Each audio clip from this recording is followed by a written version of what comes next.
ঝুলে থাকবে। এরা মানুষ হল।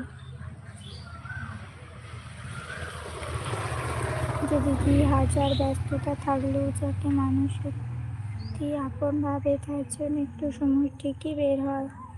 সময় না দেওয়াটা অনেক সময় ব্যস্ততা না, বরং গুরুত্বের অভাব হতে পারে।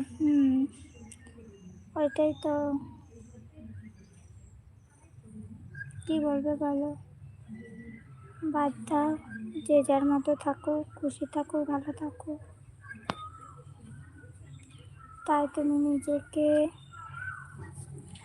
দোষ দিও না দিদি। যেখানে তোমার জায়গাটা কারো কাছে গুরুত্ব না, সেখানে জোর করে থেকো না। তুমি নিজের শান্তি আর মনটা আগে রাখো।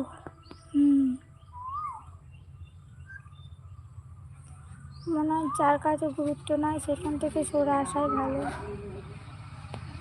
আমি একটু মেসেজ করেছিলাম।